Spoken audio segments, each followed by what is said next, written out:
Brilliant. So next up, I've got one of my colleagues from Digital Loft, Katie Swan, is going to do a really, really great talk on robust methodologies. Follows on very, very nicely from Abby's talk. And yeah, Katie's going to address, I think, some really, really important points on how as digital PRs and content creators, we can come up with methodologies that stand scrutiny from journalists. Again, part of the responsibility that we have is to launch campaigns that are factually correct. And in a lot of instances, the controversy that can sometimes come alongside campaigns can be massively mitigated by having a strong and robust methodology. So without further ado, Katie, welcome to the Digital PR Summit. I am really excited to see your talk. Obviously, I had a sneak preview the other day. And yeah, so feel free to start the talk, do a quick introduction, and we'll be back in about 20 minutes with a Q&A. Brill. So I will start off by actually sharing my screen. Right. So, good morning, everyone. I just wanted to start off with a very quick introduction to me. My name is Katie Swan, and I have been umming and ahhing over which photo to show you all of me in my intro. So I was considering my most glamorous photos from my wedding with the makeup, hair, gown, the whole shebang. But I thought I'd be better off showing you me in my natural habitat. So dressed as Albus Dumbledore, surrounded by some of my very favourite Hogwarts students. There I am, just in case you didn't recognise me underneath the beard. So I have been working in the industry since December 2014, which is when I landed my first role as a content writer in a local agency. And after a few years there, I leveled up and joined the Digital Loft team in May of 2018.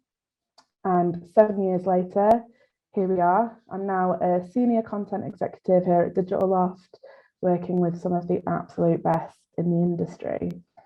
But enough about me, let's jump straight into all things content.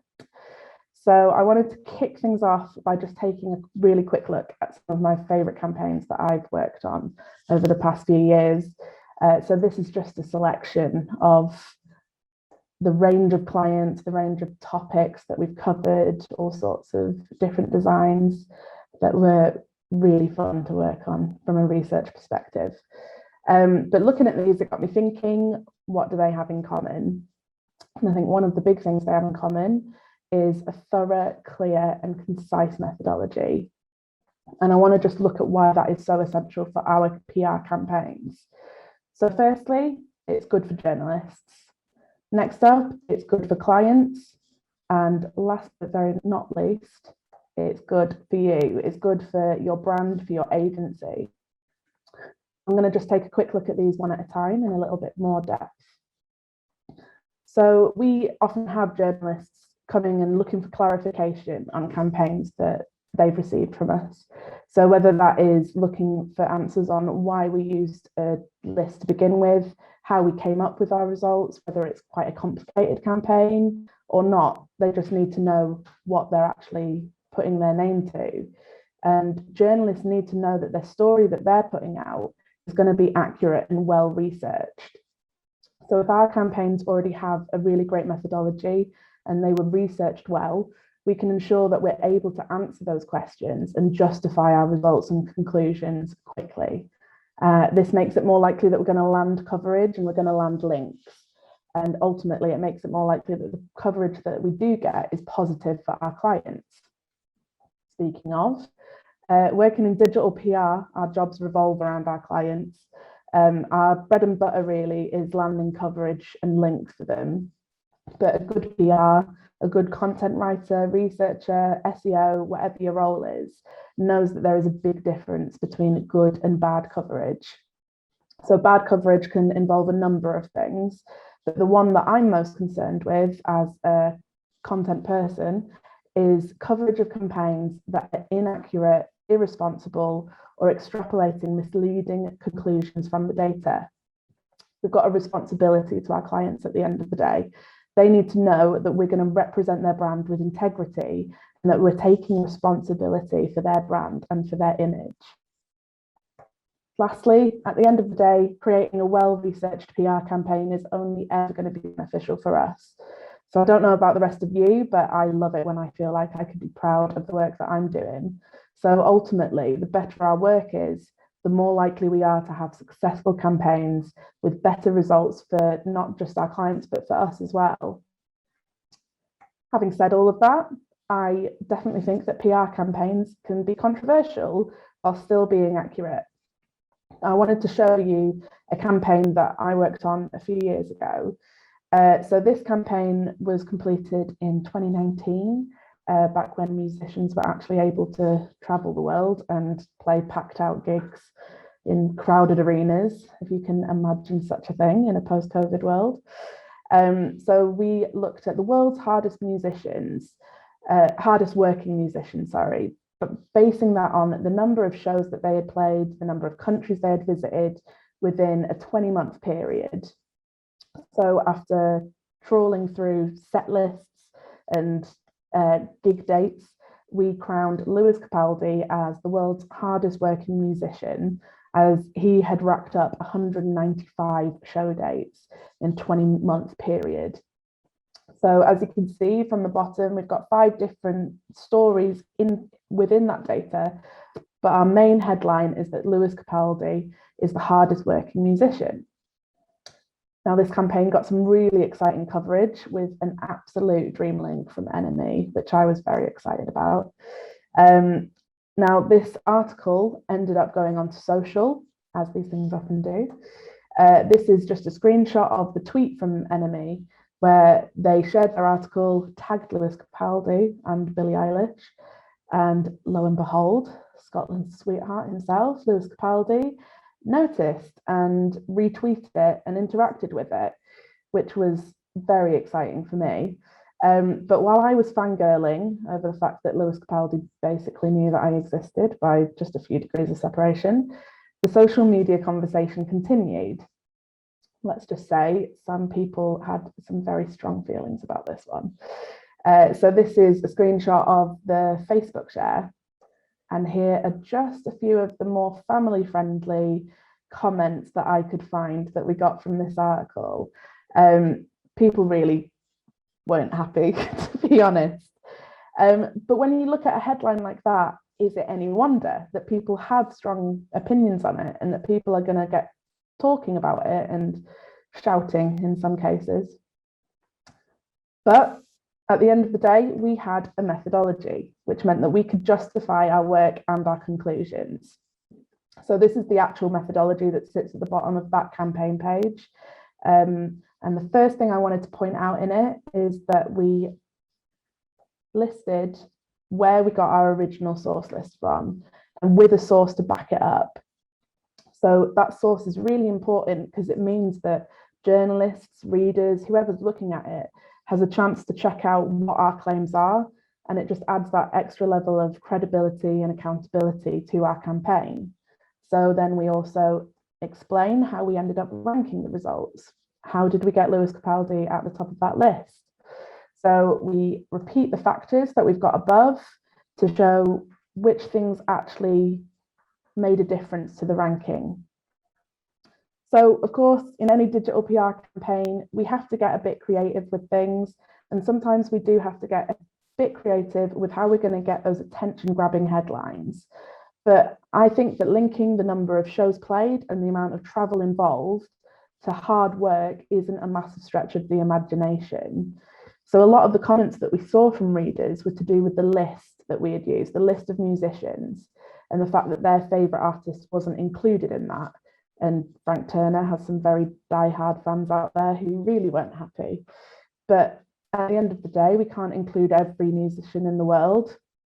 So we linked to the list that we used. We used Billboard's 2018 year-end charts and the Billboard's Artist 100. So based on the factors that we used, we couldn't say that so-and-so has the best work ethic or that they're the best to work with. But based on those factors, and with a little creative license, we can draw a conclusion that artists who are playing shows every other day are working really hard. So very quickly, I just wanted to take a look at a good and simple framework for a methodology that you can use. So first off, we should be explaining those lists that we've used from the very start. So for us, that was the list from Billboard. Next off, we want to explain each ranking factor. Those are at the top in our methodology. We explain what those ranking factors are and where we got the information from. Next on the list, we want to explain how we ranked the data. How did we get the results that we got? So that's at the bottom for us, and we're explaining it like it's our GCSE maths exam and showing our workings. Last off, links. You need to give readers and journalists the sources so they can actually check out your findings and have a place to check that what you're saying is correct. So I just want to rewind things a little bit and go back to the beginning of the process. And ensuring that a PR campaign is accurate as well as successful, it starts right back at the ideation stage for us. So it might sound obvious, but one of the things that we do here at Digital Loft before an idea even makes its way in front of a client is to make sure that we have the data there to back it up. So once we've had our creative sessions, the best and most creative ideas come to a member of the content and data team, like myself, to validate. So we're there just making sure that there's a few elements in place before anything else happens with that concept. In validation, we're not just looking for data sets or sources related to the topic, but we're also making sure that we can draw the conclusion that we're looking for from that data. So at this stage, I might have to say, I'm sorry, but no, we can't really draw that conclusion from this data set, but maybe we can go with this conclusion instead. Or maybe I can suggest another data set that we could use that actually backs that up. Or maybe we just tweak the methodology a little bit to make it logical. So for example, if you wanted to show, and this is something that we did at the beginning of lockdown, which cakes people are baking the most at home. If we wanted to work that out using Google search data, and we were just looking at terms like chocolate cake or banana bread, that doesn't actually show what people are baking. All it shows is how many people are searching for that type of cake. But to make it logical, we just add the word recipe on the end. Chocolate cake recipe. That gives us the intention of the user that they're looking for a recipe so they can bake it. It just provides a much stronger methodology and it shows what we want it to show. So I think we've all seen those campaigns, and we might have done those campaigns where the data and the conclusion just don't really match up. With things being so competitive these days, there's so many great agencies and freelancers out there. We're all using similar data sources on a regular basis because they're free and they're easy to use. But it just means that we're having to come up with new and creative ways to interpret those data sources if we want to stay fresh. Problem with that means that sometimes we're going to end up reaching for conclusions that just really aren't supported by the data that we're presenting. So I think Google search data does get misused fairly often. We've seen them before. But one of the most important things that we can do to make sure that we're not doing that is that when we're creating those campaigns, we just ask ourselves a few questions and put ourselves in the place of the user. So I think two of the most important questions to ask is this how you would search? So if you were searching for a recipe, chocolate cake, if you were wanting to bake a cake at home, you're probably not just going to search chocolate cake. We all use Google on a regular basis outside of our jobs, so we can put ourselves in the place of that user. Is this the intention that you would have? In fact, I can give you an example. We currently have a Spotify-based campaign in production at the moment, so I won't tell you exactly what it is until it goes live. But I researched this last week, and I found that after hours of collating thousands of songs, the data just really wasn't looking right to me. So I investigated it a little bit more and found that the playlist that I was collating might have had the word that I was searching for in them, but the intention of the users who were making those playlists just wasn't the same as the intention that I had. So that meant I had to go back, delete a load of data and start again and redo some of that data. But although that took extra time that I didn't really want to have to spend, getting a campaign out fast just really isn't worth putting out a bad campaign. So I just want to finish things off by taking a quick look at some of the best data sources that we use on a pretty regular basis that inform a lot of our campaigns and the formats that keep on giving. So first off is gov.uk. So that's a great official government up-to-date data source where you can find everything from current travel advice to the minimum wage information. Similarly is ONS. So the Office for National Statistics, I think I live on their website pretty much. Again, it's really great government data that covers everything from population statistics to employment rates. These two websites are really great if you have a client who has a compliancy or legal team, which may make things a bit harder with sourcing data and where you need some really good, solid, reputable official sources. These can be really great resources. Taking things out to a global level, we have OECD. So again, great resource for some of those like official statistics from education levels, vaccination rates. It's worth noting that it obviously only covers the OECD countries, but it's a really good one for making those comparisons between countries. Next up, Instagram. Now, I know that a lot of people think that Instagram campaigns are dead, but I don't believe them. I still love a good Instagram campaign, to be honest. I think it can still be a really great resource. It shows you what people are talking about on social media. And if we can use it a little bit more creatively, they make for some really good looking campaigns as well. Spotify, this has got to be my favorite place to get campaign data from.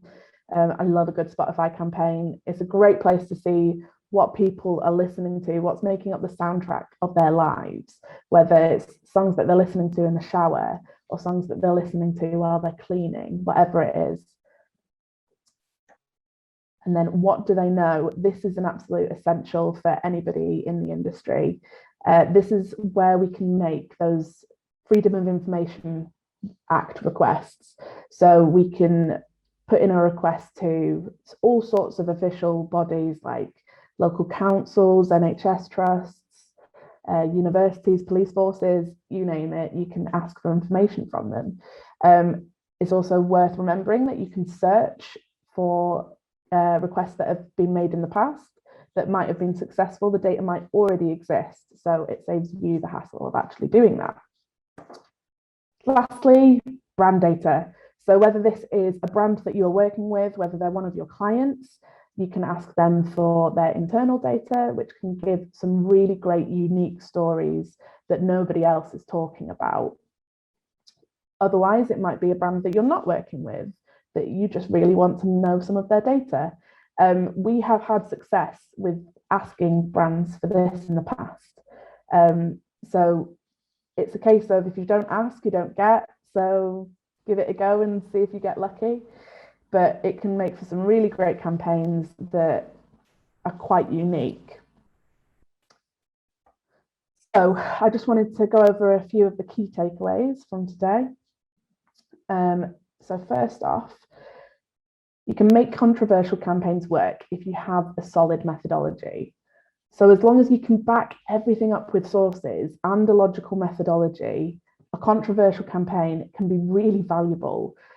Controversial doesn't have to mean bad. It can be a positive thing if the story that you are telling is true and is accurate and you have the data there to back that up. Next, consider your conclusions carefully. So this is the time where you need to make sure that the things that you're concluding from your data actually make sense. So it's a great time to run this past other team members, run it past colleagues, run it past, if you're a freelancer, you could run it past other people in the industry, whoever it is.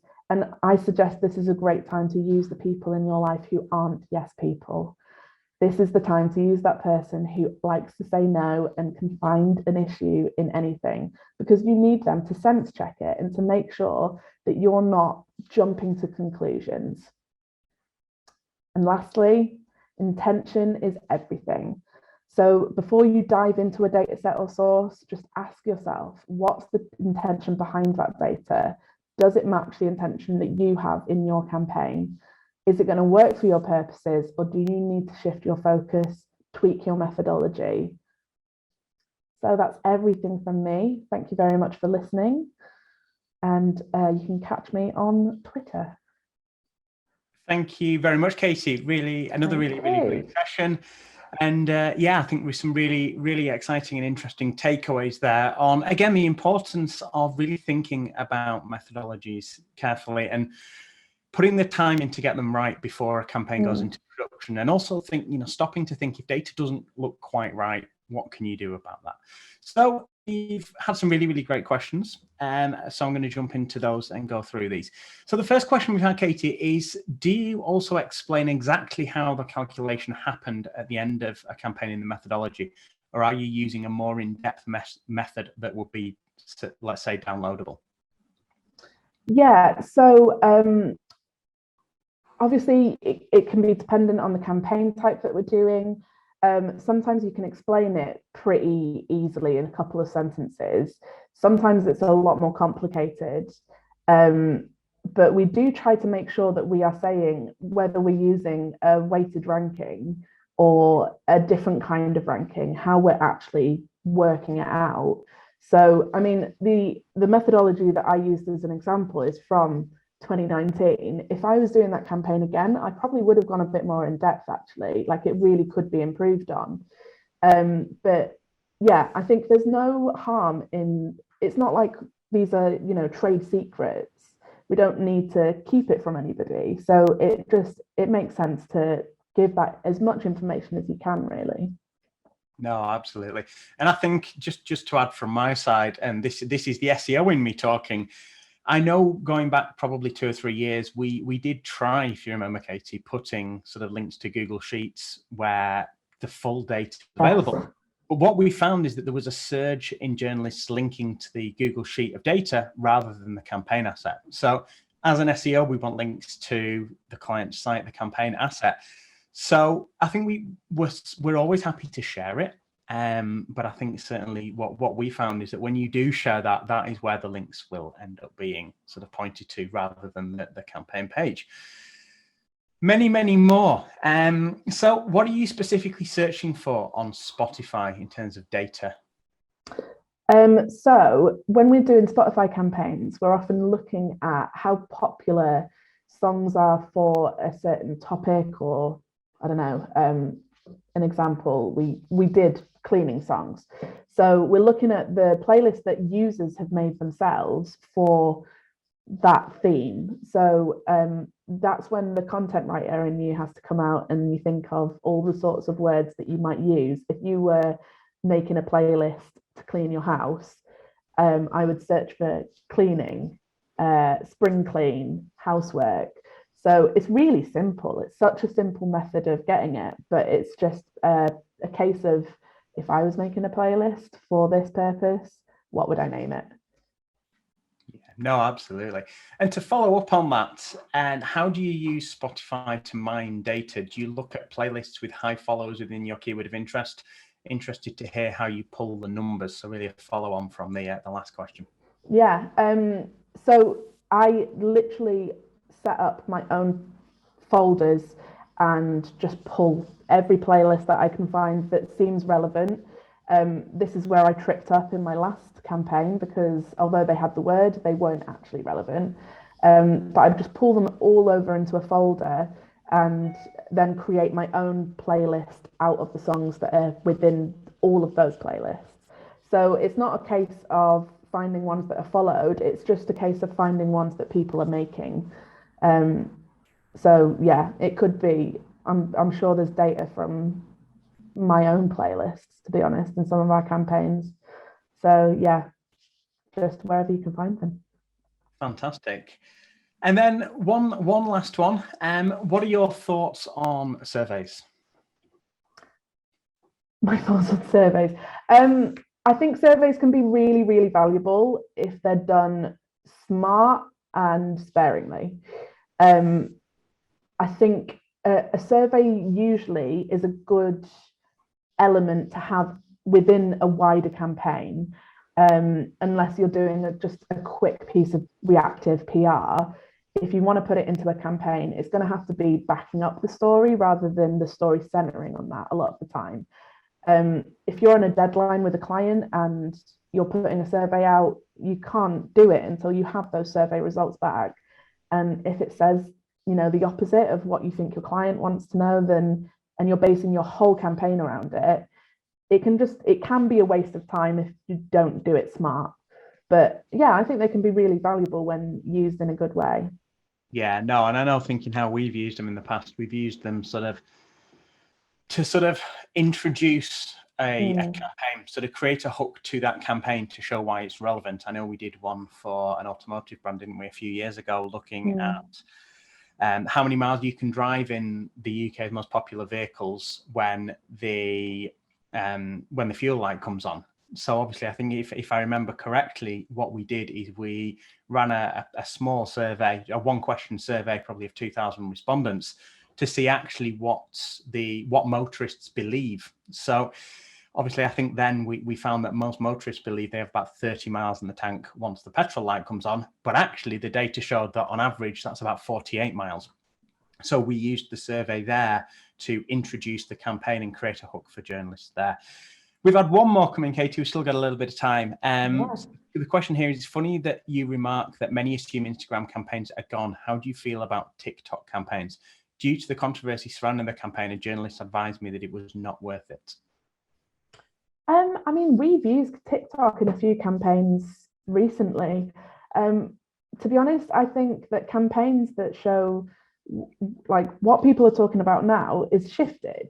So if we were, trying to do a social media campaign revolving around Facebook, I think it would be a bit dry because people just aren't having those conversations on Facebook anymore. A few years ago, it shifted to Instagram, but the shift seems to be going to TikTok now.